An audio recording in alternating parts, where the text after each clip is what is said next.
Imagina que hoy es el año 2036. Miras tu cuenta de inversión esperando ver los frutos de una década de disciplina, sacrificios y ahorro. Pero, al abrir el gráfico, te das cuenta de una verdad devastadora. El mercado subió, el mundo avanzó, pero tu dinero se quedó estancado. A menudo nos dicen que invertir a largo plazo siempre paga.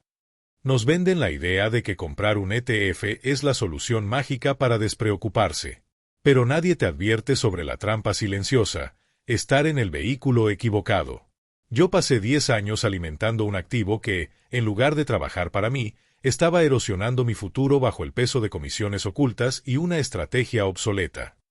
Este no es solo un audiolibro de finanzas, es el informe de una autopsia financiera. Vamos a diseccionar por qué falló mi estrategia, cómo identificar las señales de alerta que ignoré y, lo más importante, cómo puedes tú auditar tu cartera hoy mismo para que tus próximos 10 años no sean una oportunidad perdida.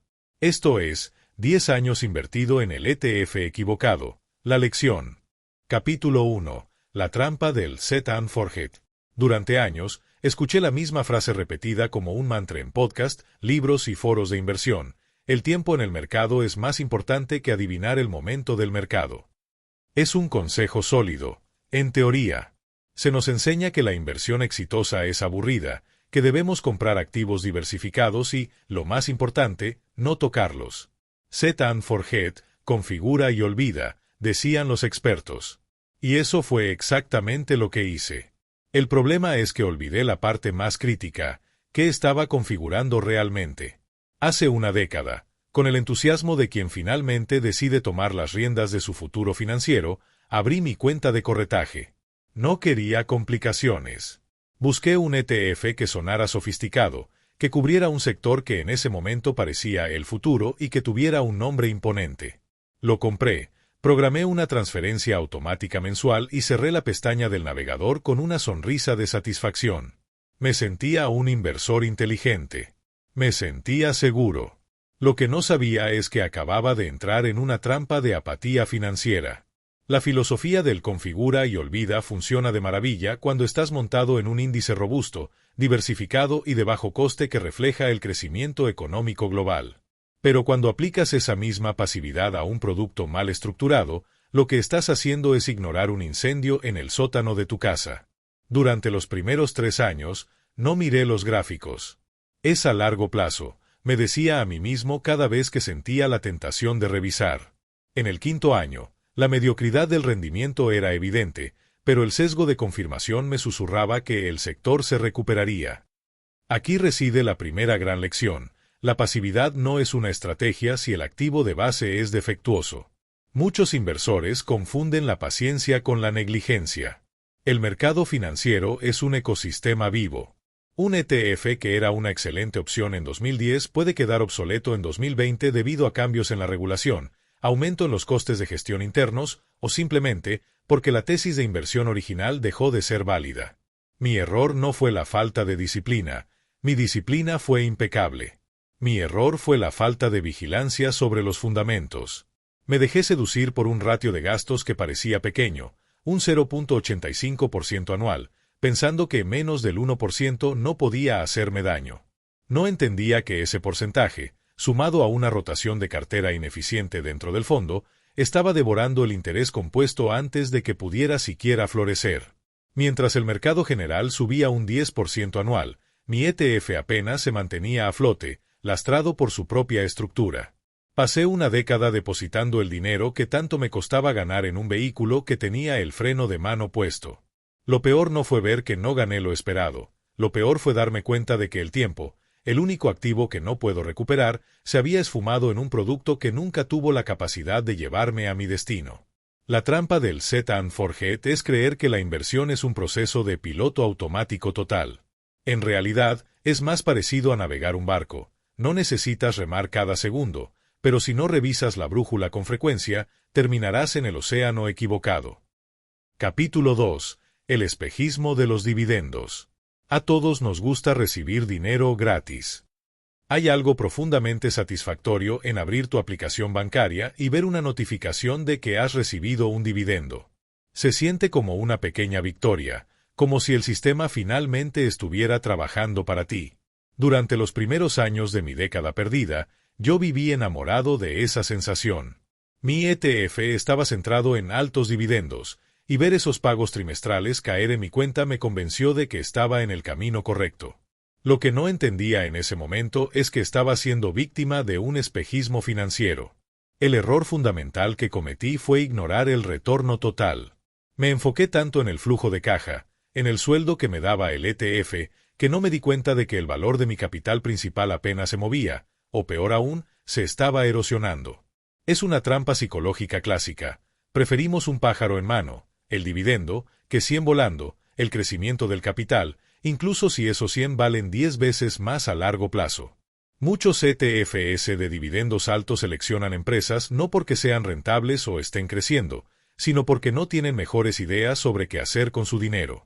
A menudo, son empresas en sectores estancados que reparten capital para mantener contentos a los accionistas mientras su relevancia en el mercado disminuye. Al invertir en este ETF, yo no estaba comprando las empresas del futuro, estaba comprando las vacas lecheras del pasado que estaban empezando a quedarse sin pasto. Pero el espejismo no termina ahí. Hay un enemigo silencioso que hace que los dividendos en el ETF equivocado sean aún más costosos, la ineficiencia fiscal. Cada vez que mi ETF me pagaba un dividendo, el gobierno se llevaba una tajada inmediata en concepto de impuestos. Si ese mismo dinero se hubiera quedado dentro de un ETF de acumulación o de crecimiento, habría seguido trabajando para mí de forma íntegra, generando interés compuesto sobre el capital que, de otro modo, se fue en impuestos. Durante 10 años, celebré cada pago sin darme cuenta de que estaba pagando un peaje innecesario. Estaba sacando dinero de un bolsillo para meterlo en otro, perdiendo una parte en el camino y frenando la bola de nieve de mi patrimonio. Además, está el factor de la erosión del capital. Algunos ETFs de alto rendimiento utilizan estrategias de ingeniería financiera o derivados para fabricar dividendos artificialmente altos. El resultado es un gráfico de precio que, a lo largo de los años, muestra una pendiente descendente. Recibes tu pago del 7% anual, pero el valor de tu acción cae un 5% en el mismo periodo. Al final del día, tu rentabilidad real es mínima, pero el riesgo que asumes es total. Pasé una década optimizando para el ingreso inmediato cuando mi objetivo real era el crecimiento a largo plazo. Me dejé cegar por el brillo del efectivo rápido y descuidé la salud del motor principal. La lección dolió. Un dividendo no es un regalo del mercado, es simplemente una distribución de algo que ya posees.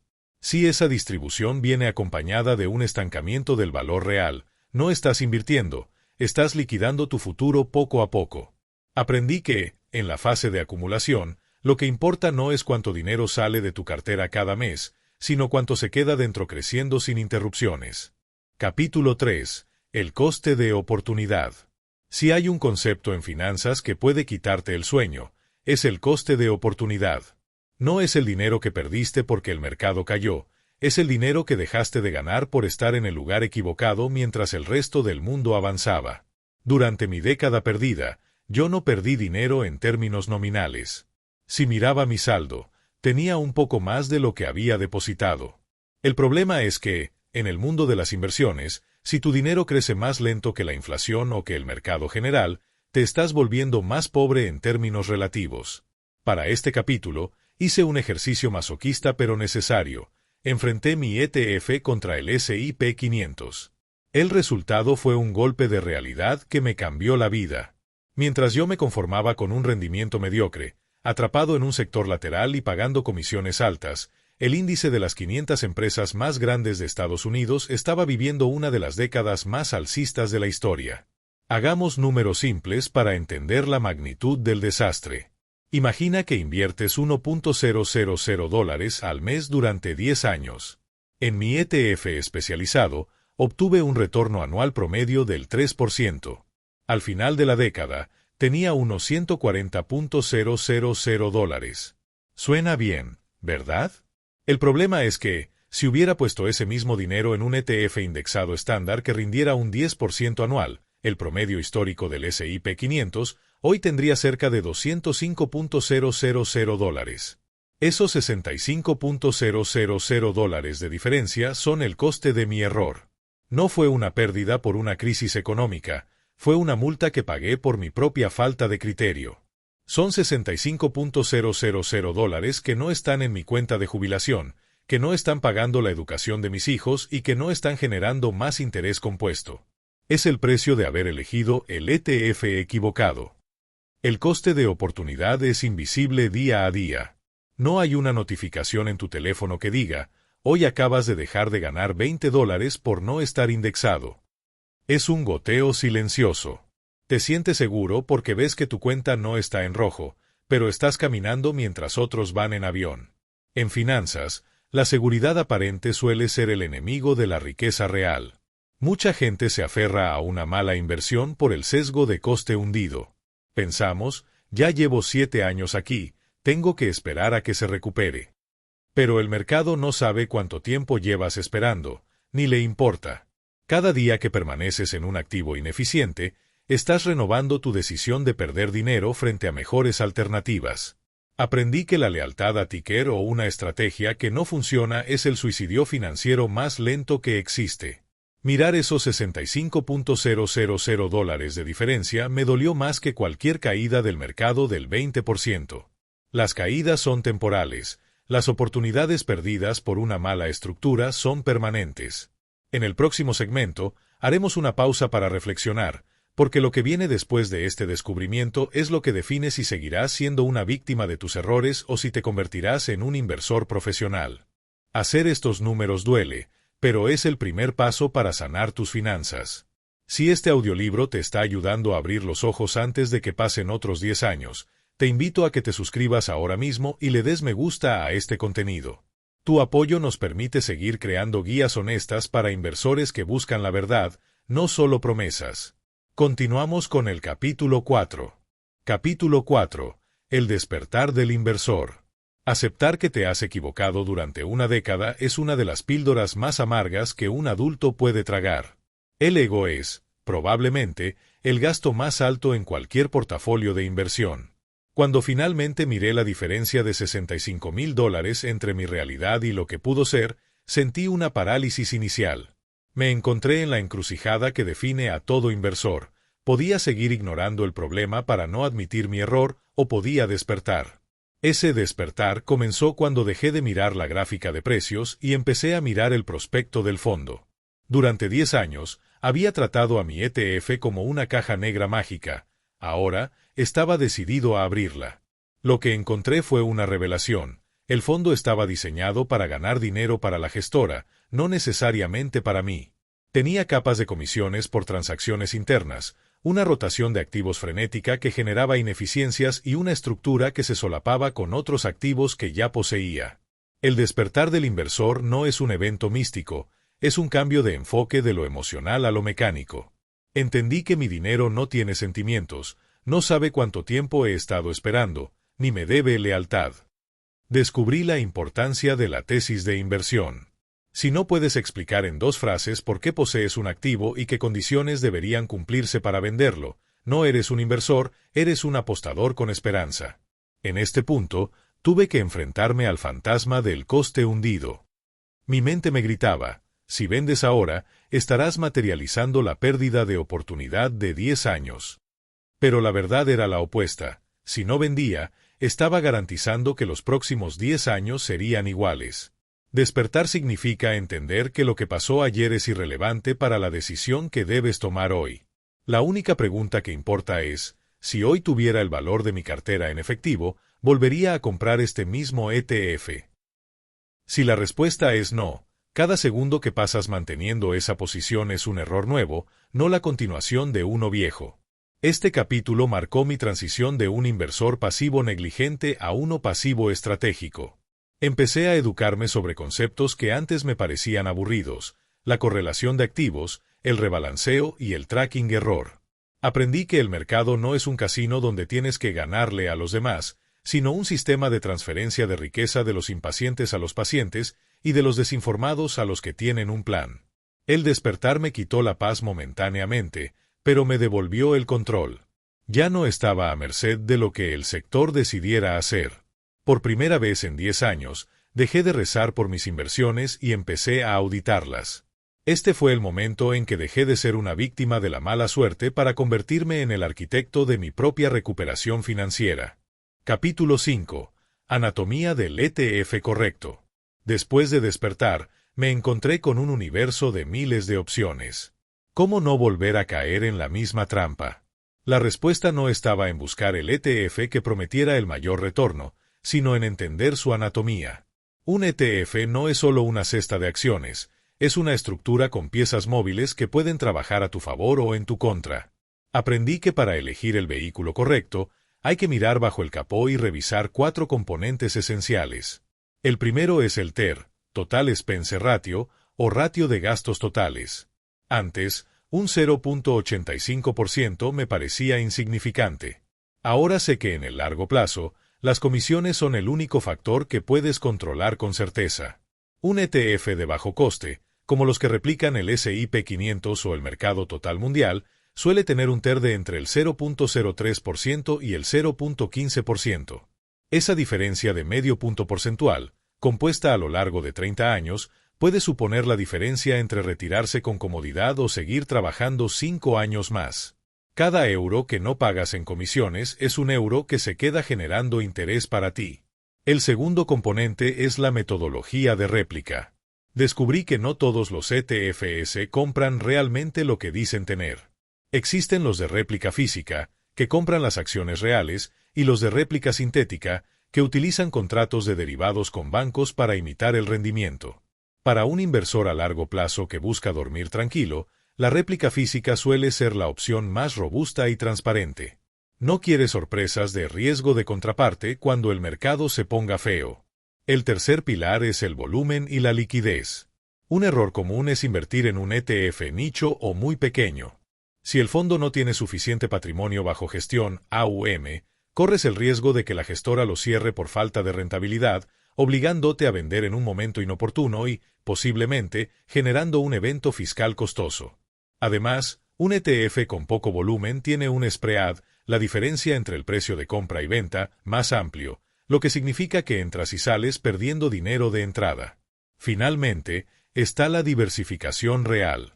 Mi ETF equivocado estaba diversificado en 30 empresas de un solo sector. Eso no es diversificación, es una apuesta concentrada disfrazada de fondo. El ETF correcto para la mayoría de los mortales es aquel que te ofrece exposición a cientos o miles de empresas de distintos sectores y geografías. La verdadera diversificación es el único almuerzo gratis en Wall Street, porque reduce el riesgo sin sacrificar necesariamente el retorno esperado a largo plazo. Entender esta anatomía cambió mi forma de ver el dinero. Dejé de buscar la próxima gran tendencia y empecé a buscar la estructura más eficiente, barata y sólida. Aprendí que en la inversión, menos es más, menos comisiones, menos complejidad y menos rotación suelen traducirse en más patrimonio al final del camino. Ya no buscaba un billete de lotería, buscaba un motor de precisión. Capítulo 6. La rotación estratégica. Tener la teoría clara es una cosa, ejecutarla es otra muy distinta. La rotación estratégica es el acto de admitir formalmente que tu tesis anterior estaba equivocada y mover tu capital hacia un vehículo más eficiente. Suena sencillo, pero para mí fue una batalla psicológica. Me sentía como si estuviera abandonando un barco en el que había navegado durante 10 años, a pesar de que el barco hacía agua por todos lados. El primer obstáculo fue el peaje fiscal. Al vender un activo que ha tenido un crecimiento, aunque sea mínimo, a menudo tienes que pagar impuestos sobre las plusvalías. Mi mente intentaba sabotearme. Si vendes hoy, le regalarás un porcentaje al fisco. Mejor quédate y no pagues nada. Tuve que recordarme que pagar un impuesto hoy por una ganancia pequeña es mucho mejor que quedarse atrapado otros 10 años en un activo mediocre. La rotación no es un gasto, es una inversión en eficiencia futura. El segundo paso fue la transición por etapas. No tienes que hacerlo todo en un segundo si el impacto emocional o el mercado están demasiado volátiles. Yo decidí aplicar lo que llamo el enfoque de limpieza profunda. Dividí mi posición perdedora en 4 bloques y los fui vendiendo mes a mes, moviendo ese capital inmediatamente a mi nuevo ETF indexado de bajo coste y réplica física. Esto me ayudó a promediar el precio de entrada en mi nuevo activo y a reducir la ansiedad de quedarme fuera del mercado durante la transición. Pero la rotación estratégica no se trata solo de vender y comprar. Se trata de redefinir tu identidad como inversor. Al hacer este cambio, pasé de ser un perseguidor de rentabilidades rápidas a un recolector de rentabilidades del mercado. Aprendí que mi nuevo ETF no necesitaba ser emocionante, necesitaba ser aburrido y predecible. La emoción la reservo para mi vida personal. Para mis finanzas, prefiero la precisión de un reloj suizo. Durante este proceso, descubrí algo liberador: la simplicidad. Al rotar mi capital, pasé de tener una lista desordenada de activos que no entendía bien a tener una cartera limpia, con 2 o 3 fondos globales que cubrían todo lo que necesitaba. Mi trabajo como inversor se redujo drásticamente. Ya no tenía que leer reportes trimestrales de sectores que no comprendía. Ahora simplemente me aseguraba de que mi transferencia automática siguiera su curso. La rotación estratégica fue el acto final de mi madurez financiera. Fue el momento en que dejé de mirar el espejo retrovisor para mirar el parabrisas. Entendí que no importa lo profundo que hayas cavado en el agujero equivocado, la mejor decisión siempre es dejar de cavar y empezar a construir una escalera. Al cerrar mi última posición en aquel ETF equivocado, sentí que me quitaba un peso de encima. No era solo dinero moviéndose, era mi tiempo recuperando su valor. Capítulo 7. Los próximos 10 años. Si los últimos 10 años fueron una lección de humildad, los próximos 10 serán una lección de potencia. He pasado de ser un inversor que reacciona a los eventos a uno que se anticipa a través de la estructura. La diferencia fundamental es que ahora ya no opero bajo la esperanza, sino bajo la probabilidad. Al mirar hacia la próxima década, mi enfoque ha cambiado radicalmente. Ya no busco el activo que podría explotar, sino el sistema que seguro crecerá con la economía global. Mi nueva estrategia se basa en 3 pilares que tú también puedes adoptar hoy mismo. El primero es la automatización con propósito. Ya no solo configuro y olvido, ahora configuro, superviso semestralmente y optimizo. Sé exactamente a dónde va cada céntimo y cuánto me está costando el viaje. He reducido mis costes de gestión en un 80%, lo que significa que miles de dólares que antes iban a la gestora, ahora se quedan en mi cuenta trabajando para mí. El segundo pilar es la resiliencia mental. Durante mi década perdida, cada caída del mercado me generaba ansiedad porque no confiaba en mi activo. Ahora, poseo el mercado entero. Si el mercado cae, sé que es una oferta temporal. Si sube, sé que mi patrimonio sube con él. He eliminado el ruido de las noticias financieras y las predicciones de expertos. Los próximos 10 años no se tratarán de adivinar el futuro, sino de estar presente en él con un vehículo que aguante cualquier tormenta. El tercer pilar es el rebalanceo sistemático. Una vez al año, ajusto mis velas. Si una parte de mi cartera ha crecido demasiado y otra se ha quedado atrás, muevo capital para mantener mi nivel de riesgo deseado. Esto me obliga, de manera casi mecánica, a vender caro y comprar barato. Es la disciplina que me faltó en el pasado y la que garantizará que mi capital no se estanque nuevamente en un solo sector o idea. A menudo me preguntan si me arrepiento de esos 10 años perdidos. Mi respuesta siempre es la misma: no. Esos 10 años fueron el precio de mi educación financiera. Sin ese error, hoy no tendría la convicción de hierro que tengo sobre la inversión indexada y el control de costes. Pero tú, que estás escuchando esto, no necesitas pagar ese precio. Tienes la oportunidad de empezar tu próxima década hoy mismo, con las herramientas correctas y la visión despejada. El interés compuesto es una fuerza de la naturaleza, pero necesita 2 cosas para hacer milagros: tiempo y eficiencia. Ya tienes el tiempo por delante. Ahora, tras escuchar esta historia, tienes la eficiencia. Los próximos 10 años no son una incógnita, son una construcción. Y por primera vez en mi vida, estoy emocionado de ver el gráfico, no por lo que pueda pasar mañana, sino por la solidez de los cimientos que he puesto hoy. Hemos llegado al final de esta crónica de una década perdida. Invertir es, en última instancia, un acto de fe en el futuro, pero esa fe debe estar respaldada por números y estructura. No permitas que la inercia decida tu destino financiero. Revisa tu cartera, cuestiona tus activos y no tengas miedo de cambiar de rumbo si el barco no te lleva a donde quieres ir. Tu futuro yo te está observando desde dentro de 10 años, asegúrate de que te lo agradezca.